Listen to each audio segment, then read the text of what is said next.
to watch it later. So sometimes if you get called away or something, you can come back and listen to the rest of it. So let me open us in prayer. Lord God, yes, happy Monday, Father. Thank you for a new day, new opportunities to learn, to serve, to fellowship, to encourage.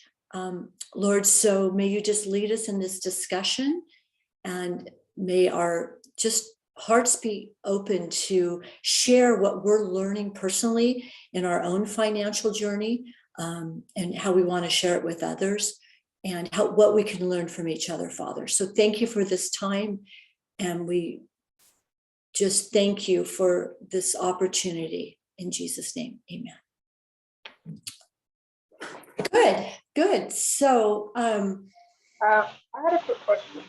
Sure. You said that there's the recording of the for the week, but where are the video recordings at? Carlos sends you kind of a recap email after, and it's in there. There's a link in there. It takes you to YouTube, I think. Okay. All right. Thank you. Yeah. So I think if you look back on each week, each one is there. I'm not sure how long they will be there, but at least through the journey of this course. Okay. Maybe I was overlooking it. Okay. Thank you. Yeah. And if you have any questions, you can always text or email later, if for some reason your link doesn't work. Yeah, I haven't seen the recording link. So is it by email? It's email. It's in a longer email where Carlos just kind of recaps, and then it says if you want to see the recording. Yeah. Gloria, I'll just make a note though, and I can resend it to you too if you need it. So how did it go this last week?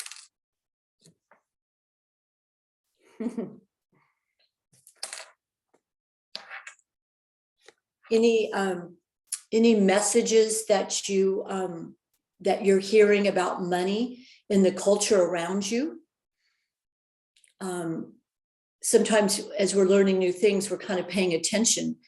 Other things grab our attention. Like sometimes I'll look at billboards or something and I look at them differently. How about when you were growing up? What kind of messages did you get about money? Whether it was from your parents, from friends, from school, church?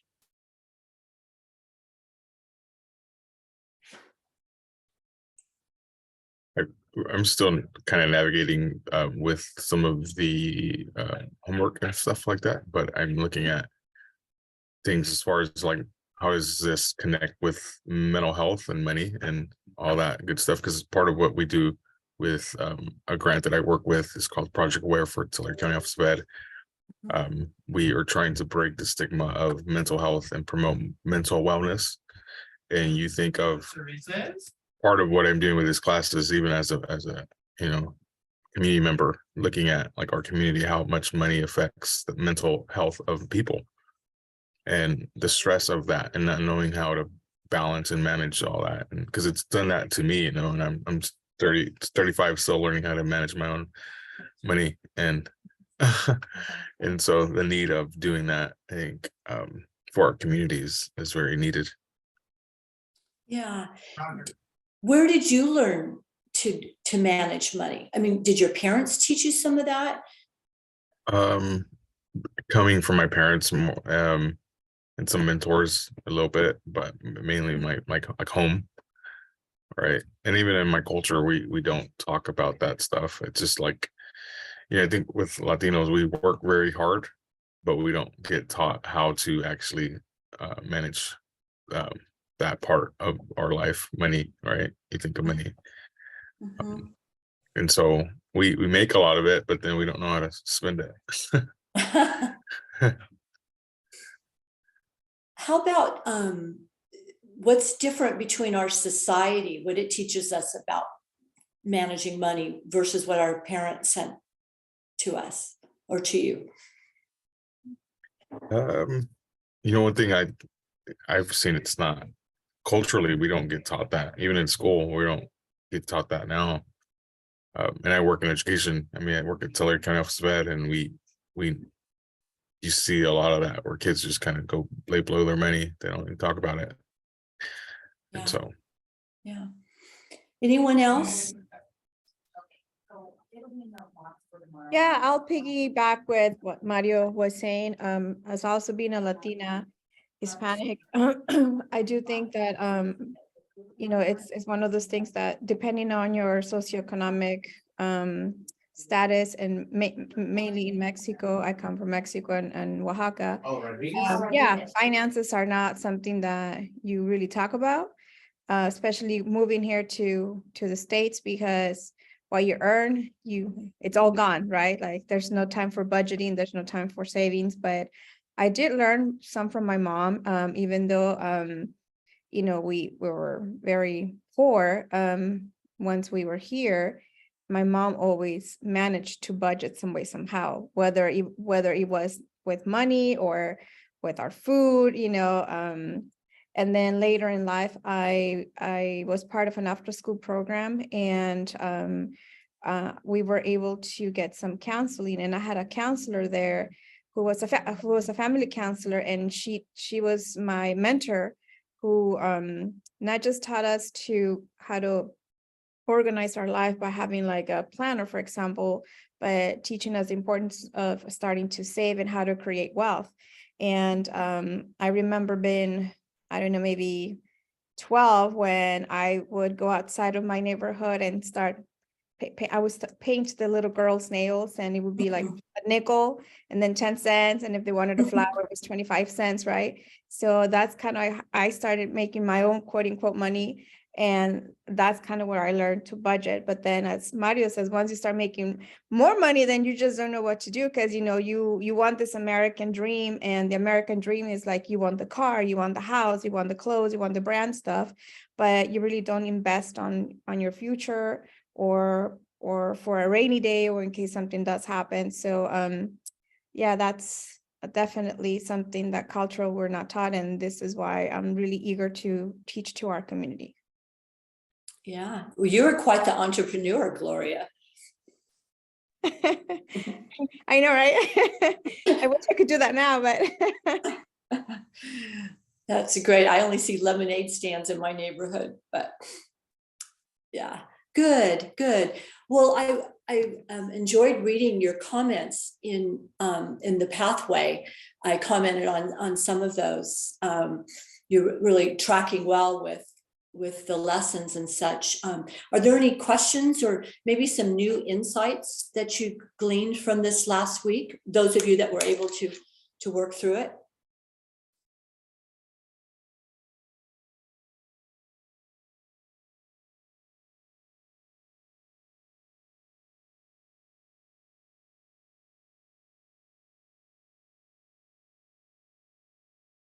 Was the idea of assets, the different kinds of assets, was that any new information? We have physical assets, we have financial assets, human assets. Gloria, were you talking about painting nails? I mean, that was, an asset. You had a gift of using your talent to do that.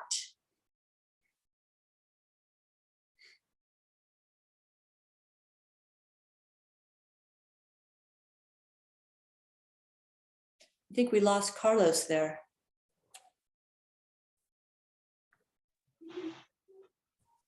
Can you repeat the question?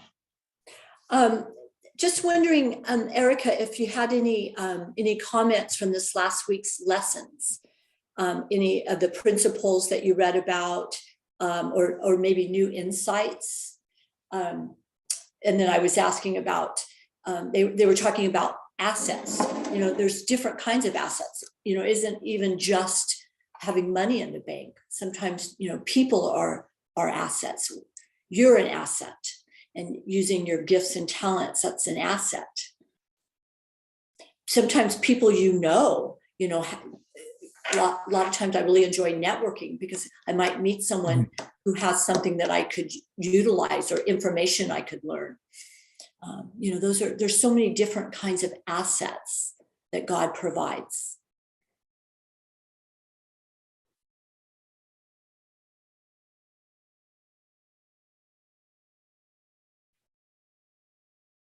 It almost reminds me of the lady who had to pay the taxpayer, I believe, and she is asked to, I have no money, either my kids are going to be sold to slavery or something like that, and Yeah. she's told you have oil, Yeah.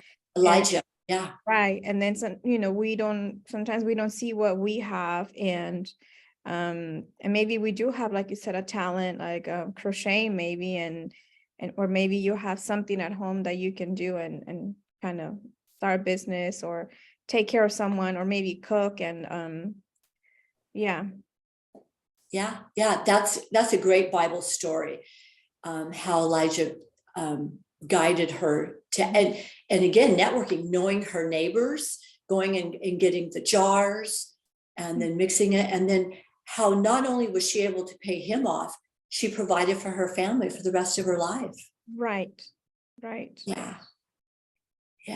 That Great. reminds me, growing up with our neighborhood, even though we were a small neighborhood, but one thing about my father and my mom, like they were good at using their talents, and my mom would cook for several people in the community, and that's how she would make her income. My dad would be like doing multiple things, from even coaching the kids in our neighborhood, right, to keep them out of the gangs. And next thing you know, when they became teenagers, they wanted to, bulk up, and my dad would like charge $1 a session kind of thing to learn how to box or stuff like that. And yeah, it's just ways of making your money. Yeah, no, that's a great personal example. I've seen neighborhoods where one woman did ironing, she offered that to the neighborhood. Someone else could do childcare. And, just sharing those resources in your own neighborhood to make life easier, but as well as building relationships too. Welcome, Carlos. Morning, everyone. Sorry I'm a little late here. Carlos, we're just getting ready to move into the two key themes. I love it. Well, I've enjoyed the conversation I've heard so far. Good. Do you want to talk about the key themes? All right. Let's recite them together, y'all, because I know you have them memorized by now, right? All right. So off the top of their head, does anybody remember what the two key themes are? The first one is Jesus is making all things new. And then God has chosen to use our money to accomplish his work in the world. And I like saying our money and resources, right? Because there's so much that we offer. But I would ask y'all, like, how do these complement or differ from the ways that you were taught about money management?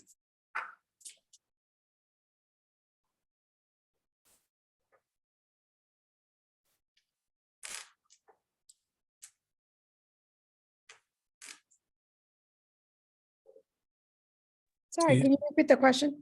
Yeah, so I'm curious to know how those two key themes either complement or differ from what y'all have learned about money management. Or maybe ways that you were taught to think.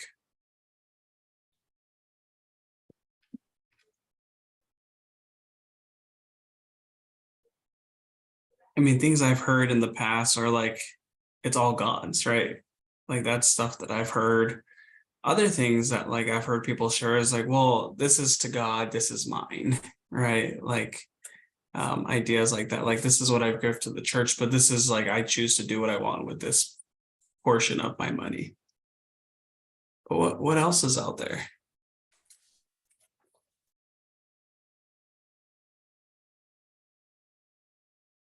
Y'all gonna tell me church didn't talk about money in your context?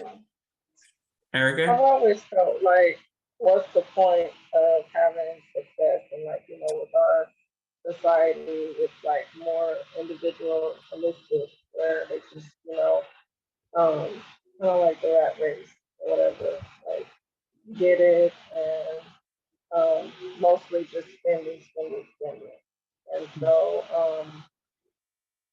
but not like having that connection with God. And then I know for me, it's just like, when I started to look more deeper and like my spiritual journey, it was just like, okay, like I've been blessed with this, and what's the point of having success if I have no one to share it with? And so, and I think that's even like going beyond just tithing at church. Like, you're taking care of your community, you're giving back where you can. That's a thing. Mhm. I love that. So finding opportunities to give back where you can as well. Yeah, and it's interesting, right? Like this idea of like, so for me, like not found the Lord until I was 19 years old, right? Like money coming from, single parent household to, and my mom being an immigrant, my father also being an immigrant, like there wasn't a lot of money to go around. And so there wasn't always, I think culturally, like we're very spiritual. Like my mom always say, Dios quiera, verá te voy a ver, right? Like there's things like that my mom always said. But I never had this like upbringing of financial literacy. And I also didn't ever reconcile it to God, right? Or the church, or to how this could be doing good in community. And how I have a say in where my money goes. And most of the time you're taught the other way, like there's things that you need or that you should have, and this is where it's going, right? But this idea of Jesus is making all things new, he's redeeming, that I don't need the shiniest car, the newest shoes, the newest t-shirts, the, et cetera, right? Because society has told me one way, right? And that's really influenced my money management in past.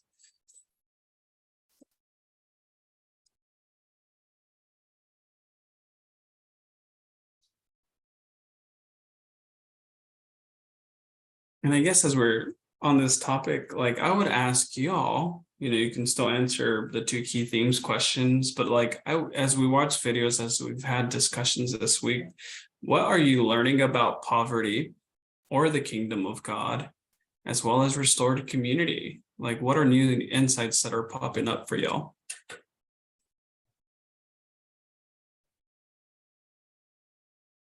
Yeah, I think some of the things I'm seeing is, poverty is a lot of it is a state of, it's more of a spiritual state of, or a mental state. Even individuals that have a significant amount of income can be, have a spirit of poverty on them, where it's just not enough, and it creates that spirit that creates a lot of unhealthy relationship to money, unhealthy, and it's when that relationship to money is unhealthy, I think that's a lot of it is part of that spirit. Part manifests in different ways: greed, selfishness, wastefulness, just all forms of poor stewardship of God's resources. And I think and it overflows into other relationships that we have in our families, in our churches, in our communities, and in our work. And it just, I think that seeing our money and our finances from a gospel lens really sets us free to in those areas to regardless of how much we have or make or anything. It actually to live like Christ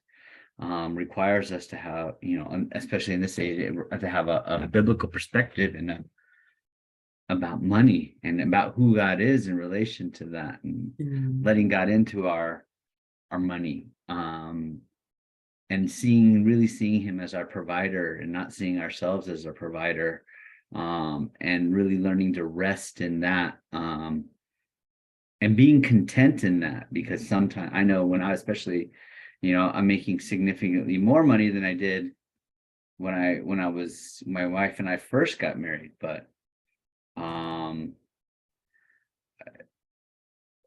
I look back and I'm like, wow, we had some great times back then. We didn't have much money. Like there was a lot of peace and there was a lot of joy. And it was like money wasn't the reason why wasn't our source of peace, wasn't our source of joy, wasn't our place where we find our identity or we find anything else. Yeah. And so just and I remember being when I had more money, being a very greedy person even before I got married, and how just praying that God, like, set me free of this, because I have an unhealthy desire and connection to my money. Like it's almost controlling me. And I'm afraid to part with it. Yeah. Well, and Frank, thank you for sharing that. Like, there's so many nuggets that you gave me here, even the idea of like Jehovah Jireh, like God will provide, God our provider, all the way down to like what you're saying here at the end. I mean, you came into like letting God into our money. Like, how powerful is that? But I think part of what like is the thread in what you're saying is like money is so relational, right? And in a positive way or a negative way. And Eric, I see your comment, right, that there's so much power in community. And we see, originally people gathered communally with this idea of the Church of Acts, right? Like as people are coming together so that no one would have need. But there was so much more than, obviously money's at the center of that. Like people were giving away everything to support the church.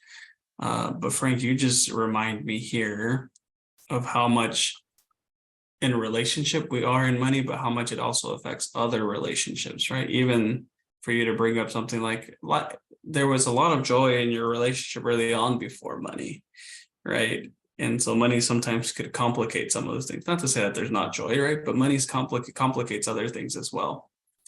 Mario, do you want to say a little bit about your comment here about the church you attend? I was just saying that we sometimes just assume that people know.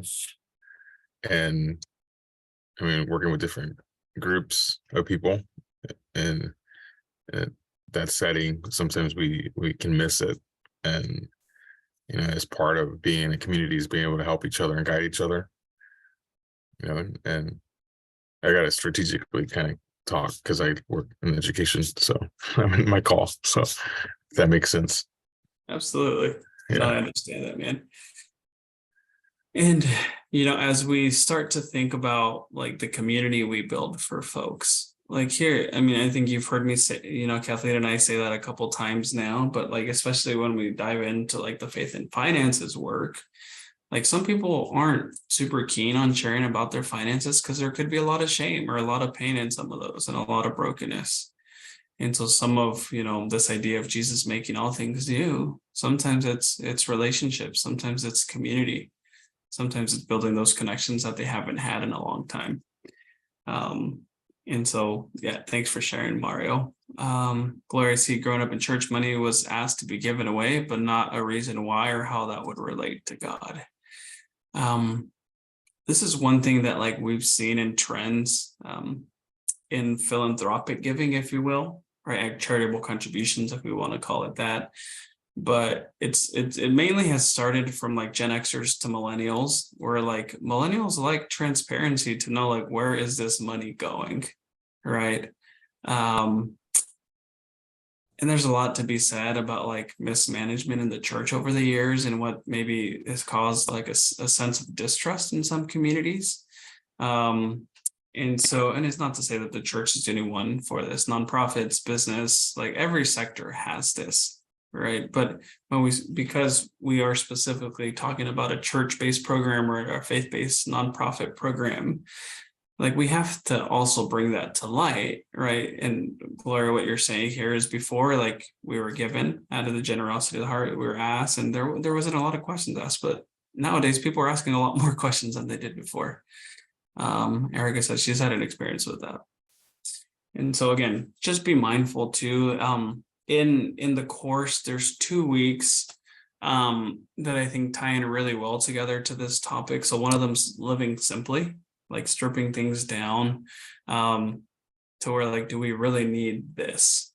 Asking that question. But the other one is giving joyfully, right? Like, how do we partner with God in our benevolence and generosity when it comes not just to our resources and talents, but to money as well. And so how does God use that? That's like the week that like every pastor's like, all right, can we start with that one? I'm like, hey, we're not going to start with that one, but that one definitely in here. And so, but it's all building on itself. Okay. Any questions up until this point? I'm enjoying this discussion, by the way. Mhm. Kathleen, anything you want to share? Well, we were talking about Mother's Day when we were first on, waiting for everyone. And, I wonder, it's kind of going back a little bit, but, peer pressure with our kids. And when we look at the story of Eva and Isaac through there and how God's making all things new, I just feel that was a big point that you will see in Eva and Isaac's story about the kids wanting things that, is it a want or a need? And that's something we'll be talking about, I think, next week, distinguishing between those two. But there's so many aspects to this. But I grew up in a family that if you couldn't afford it, you didn't buy it. So it's been really helpful for me. But I remember going to college and working full time while I went to college, because that's what I had to do. But I remember getting greedy. And, I didn't want to part with my money. But then seeing friends, how generous they were, and then God discipling me through a church, how that changed. And it's all such a process. And when I taught this class, seeing people's hearts changing in their view of money. And that's one thing I loved as we followed Eva and Isaac in the process, making decisions of their children. And anyway, I have really some emotions about this because of looking back on my own journey. But even studying this has helped me immensely. And when we start talking about the prosperity gospel, in some of the churches, is another challenge. But we won't go there. Well, and I think that's like a natural transition to the next part of our conversation. Is this week you all got introduced to Eve and Isaac, right? And if you guys watched that skit, and Eve and Isaac's story is one that I think, Kathleen, I'm loving that you're bringing this up here too, because it contextualizes for some people like what we're talking about into like a real life story, right? And the writers of this curriculum did this really well, because oftentimes like we'll be acting out and people are laughing. Sometimes they're crying, right? Sometimes they're like, that's me. Like it feels like, a Baptist church sometimes, right? Because people are very audible in these spaces. But the fact that they connect so well to a story like this because of how immersive it can be and how much it just brings to light in a way that's humorous. Because again, sometimes it's very hard to have these conversations, but just to break the ice, I think these skits, my encouragement to you is, you might be teaching your classes and you're like, these skits sound silly, right? And they are, like, I will affirm that, but they're actually silly by intention, right? And so I know some groups like tend to skip the skits, but those are also the ones that sometimes, and the reality is that in our courses, if we start with like 15 people in our courses, we might end up with like 11 or 10 at times, right? Like there's going to be some attrition. We might lose some people along the way. But we have found that, in our courses where people are doing these fun activities and building community and breaking ice, like they build more connection with their folks. And so encouragement to y'all is like, don't skip these, but truly use them as they would. But I would ask you, like, how might using the story of Eve and Isaac help communicate the two key themes into our cohorts? Why would that be helpful? I have not listened to their stories yet. I'm gonna get there, but I think just in general, listening to a third party makes it a little safer to get into some of the issues. and dissect it a little more than we would say like our own. Oh, these are my issues. Let's hey, pick on me, guys. But so really looking at someone else like a almost fictional people to us where we don't really know them. It's a little safer, gentler. We're more willing to critically look at them as opposed to another person in the group or even ourselves. We don't like doing that, but it also challenges us to build those skills of looking critically and so then yeah, I think that always helps. So good.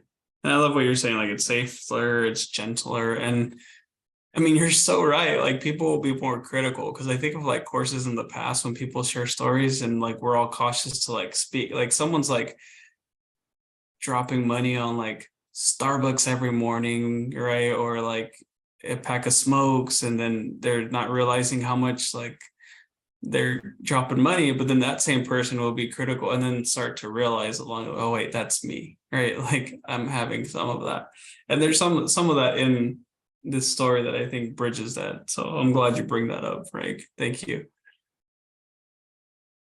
Anyone else? Why might a skit or a story like this help communicate the two key themes in faith and finances?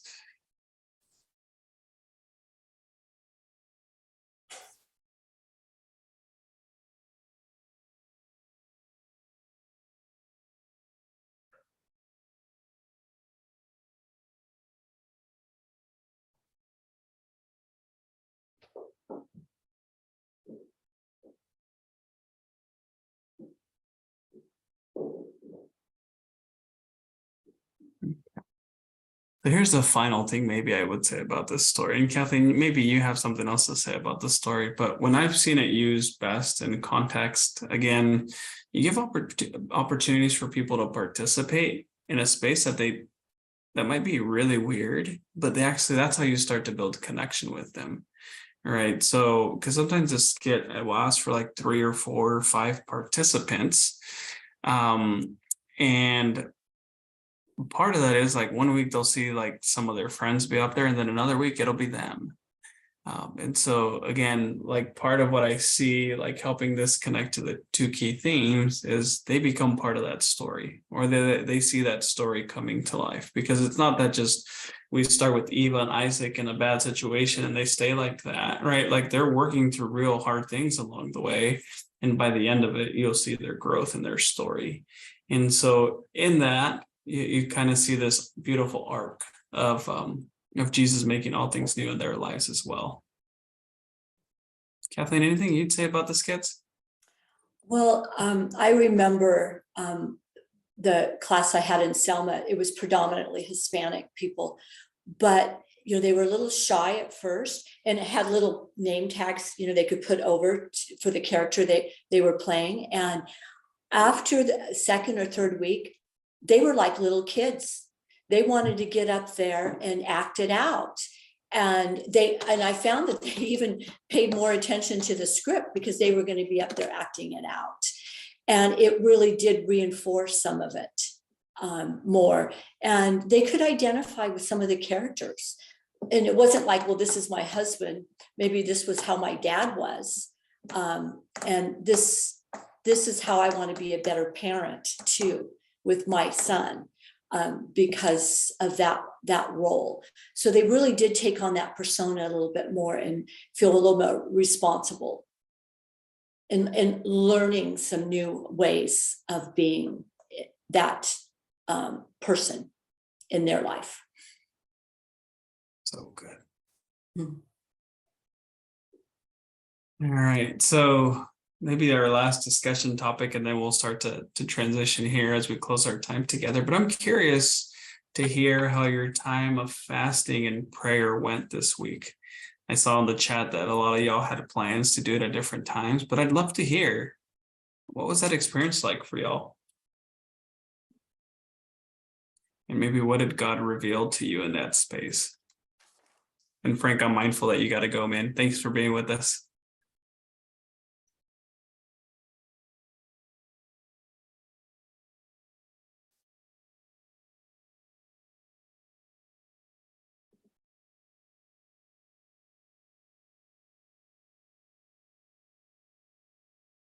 And if you didn't get a chance to fast and pray, that's okay. You still have space to do that.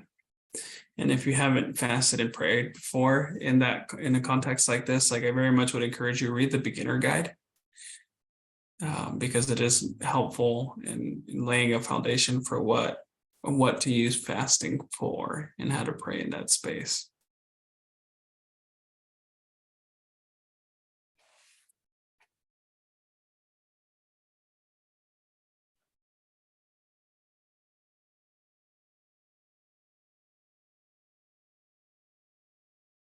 Did any of you guys get a chance to fast and pray this week? Mario, I see you nodding your head. Are you able to speak on that in your context?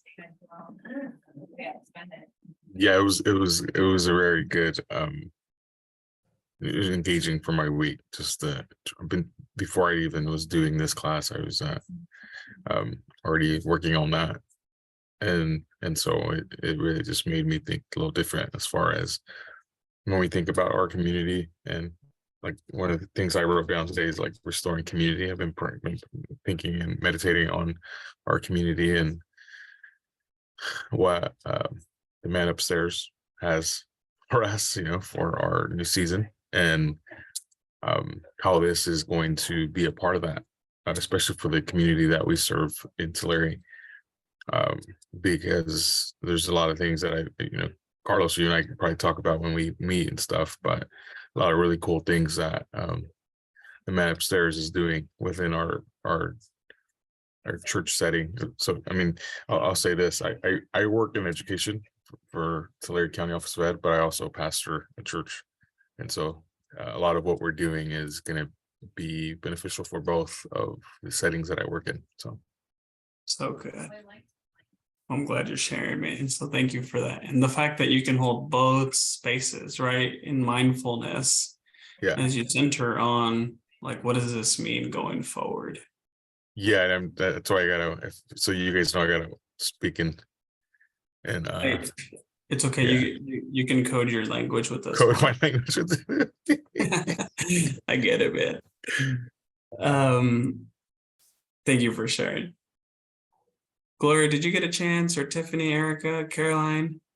Yeah, I was kind of sharing in the chat that it kind of goes back to what the video in the case of Eve, that that she smoked because her finances was kind of like an issue. And in my case, for example, I noticed that even though I don't have what I would consider an addiction, but in moments when I would be depressed, stressed or something, I would shop and then come back home and have like the shopper's remorse, right? Because it was kind of like, did I shop because I really needed it, or did it make me feel good at the moment because one, either I can afford it, or two, I can't afford it, but I deserve it, kind of thing, right? And this is why, and I'll pay it later. And when I started fasting this year, and a lot of really good things came out of it, but I really never had fast with the purpose for my finances.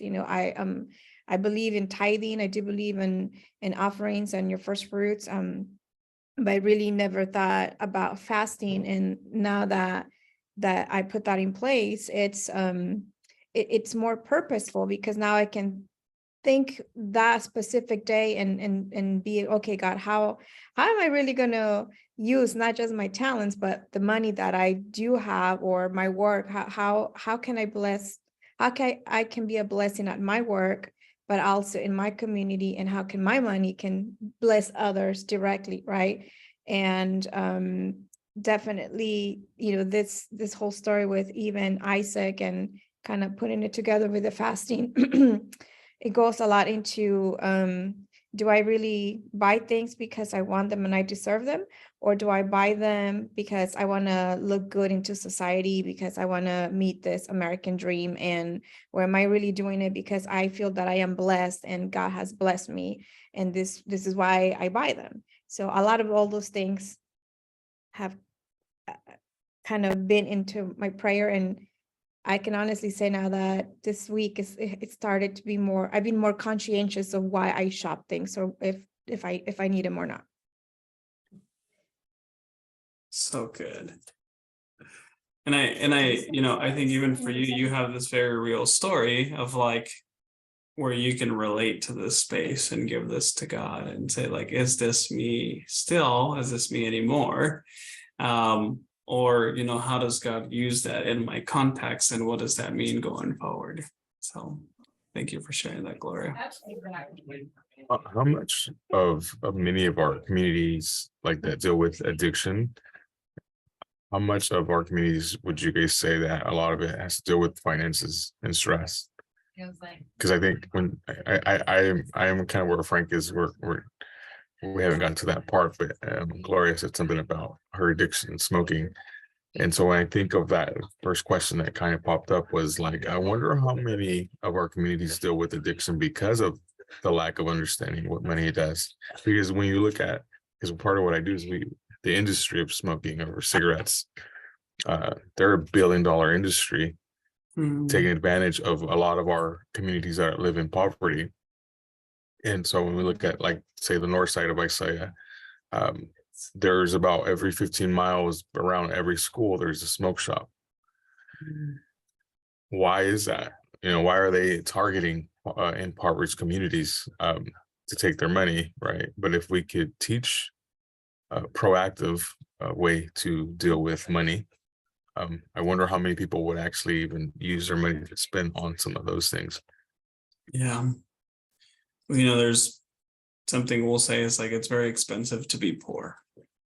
Like, that's the reality. But and everything that, like, with folks in poverty, especially if they have like poor credit scores, like, they're going to pay interest on like car loans, right? Or home loans if they're like, or they're not going to qualify for certain things, and mainly because of potential poor financial choices, or just really sad and unfortunate situations that like had them go into distress situations and pull money or default on this credit card or things like that is one side to it too.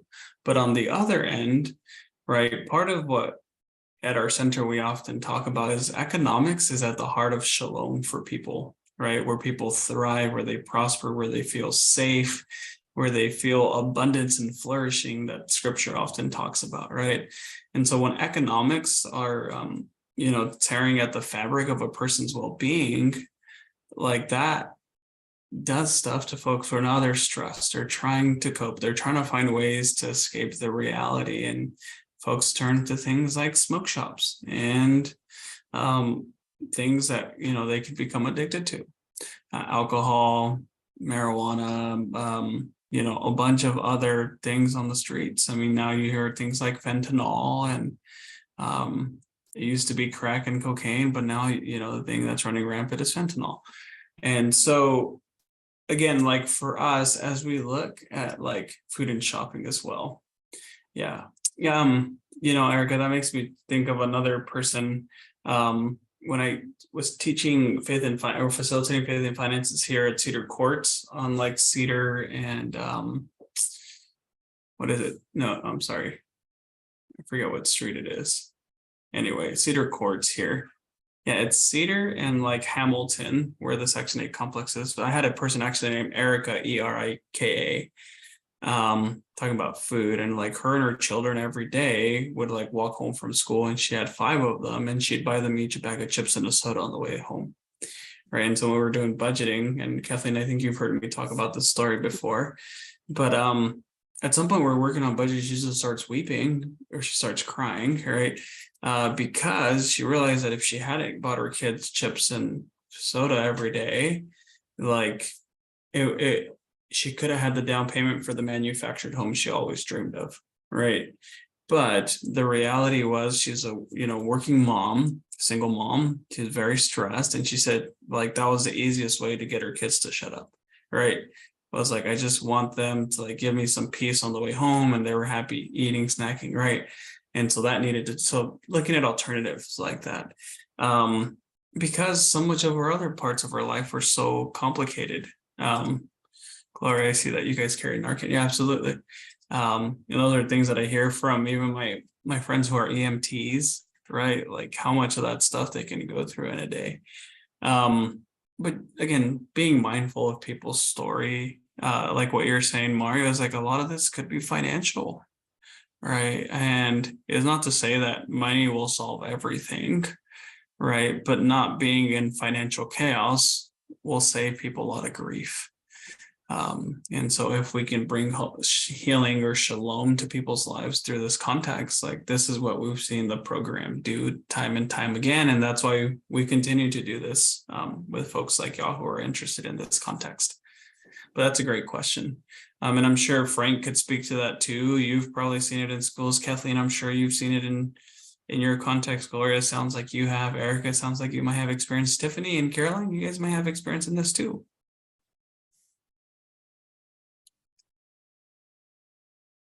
This is rich. Kathleen, do you want to take us to a close today?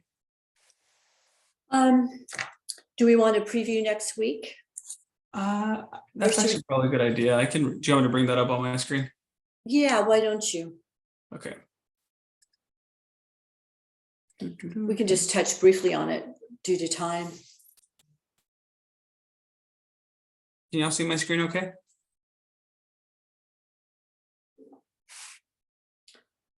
So, yes, he brings that up. So next week, we're going to look more. Oh, hey, it's me. Hey, again. That's funny. When was that picture taken, Carlos? 2015 or 16. I have like another set of bags under my eyes now. So this week we're on It's Complicated. Man, we're already halfway through, guys. By the way, this week, Kathleen and I are going to be working on getting you guys your facilitator manuals. And so for those of you guys who are out of the Fresno area, we'll likely be dropping those in the mail. So expect a phone call, text, or email from us to confirm your mailing address. Just this week, we're going to be looking at a bigger category when we talk about the systemic facets of poverty. And acknowledging what affects so many of our communities today. And so you'll have a video here that I think is excellently done as our first portion of the day. And then we're going to look at 5 different causes of poverty. You'll have an article to read here. And down here, then you also have 3 different stories of 3 different people to read. And so again, fascinating week this week. I would say definitely set some time aside to dive into this content, because this week next week are a little bit meatier than you probably are used to in the first couple of weeks. And again, another discussion question at the bottom. Biggest question here: after considering these stories, which causes of poverty have been visible to you, and which ones were you surprised to consider? Again, really meaty week. This is something that you're going to have to take some time aside. And for those of you guys who may have a spouse, like, I definitely encourage you to do it with your spouse. If you've never actually had a financial discussion with your spouse or partner, and because I hear a lot of folks learn a lot here, but I'm going to ask you to download this family financial tree, and you're actually going to have open conversations with folks around this, where, things like what were birthdays and Christmases like growing up. Right. And then you're learning about their story, not just immediately, but also in their family tree for, their parents and potentially grandparents. And so, again, really encourage you to be doing that together with your potential partner if you do have one. And then there's savings goals. So there's a little image here that you can play with that'll bring up some items, or you can write on, excuse me. This one changed a little bit since the last time I worked on this, but this is, again, for your own reflection, but then you have little flashcards that you can be flipping through here as well. Oh, this is what sorry. This and this one, which is a little bit more interactive. And then we finally get to one of the last places for the week, which is our prayer points. If you know a man by the name of Soong-Chan Rah, who spent time in Fresno with us here before, he is a fantastic theologian on the concept of lament. And so, again, this prophetic lament book, you have an excerpt from it here, which, again, has been really fantastic. And so what we have found in this section after reading the videos and the stories is creating a space for lament could be healthy, especially as the things you experience. So you have some resources here, as well as some dive deeper content. So another fascinating article, and I don't think this is a TED Talk, but it's just a sermon, I think, of Brian Stevenson. And then finally, another article to read here. And so if you had something to read this week, like this, how the war on poverty became the war on the poor, is really also a fascinating conversation to focus on. And then obviously Zoom link. But any questions before we close our time together?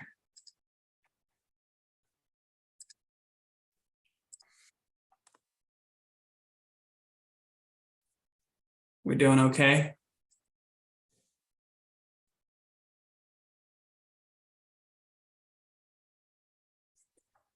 All right, Kathleen, anything else you can think of before we close in prayer here? No, I was just looking at Gloria's response.